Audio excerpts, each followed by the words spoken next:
SDO Caloocan. Ayan, sa NCR naman mga kamaestro.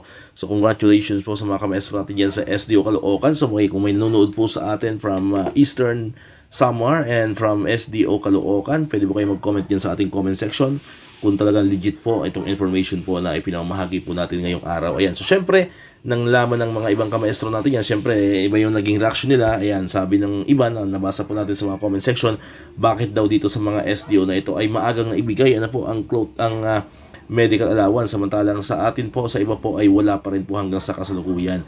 Ayan, so yun po hindi natin matatanong, ano po mga kamaestro. So ang nakakaalam lamang po niyan, of course, ang atin po mga kanya-kanyang SDO. Anyway, meron pa po tayong isang buong linggo na mag-aantay. Ayan, kasi ang March 31 naman, kung di po tayo nagkakamali, is Tuesday next week. So Tuesday next week. So ngayon po ay March 22. So mayroon na po tayong ilang araw, almost 7 working days pa, na antay natin. Malay naman natin ngayong week na to ay magsunod-sunod na yung releasing po nitong ating medical allowance sa atin po mga kanya-kanyang SDO. Sapagkat naniniwala po tayo na pag mayroon na pong naunang isa dyan, ay syempre susunod na po yung iba. So hopefully yun po ang mangyari ngayon.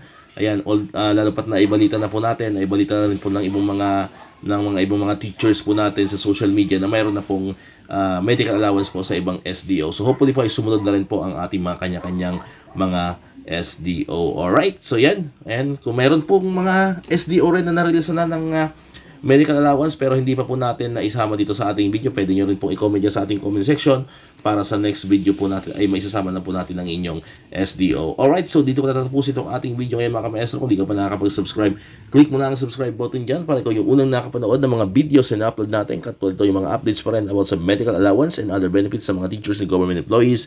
And syempre, click mo na rin ang notification bell button para ma-notify ka, always update ka pag may mga bago tayong uploaded na videos. Muli, maraming salamat sa inyong panonood at pakikinig. Once again, El Maestro. See you on my next vlog. Bye-bye!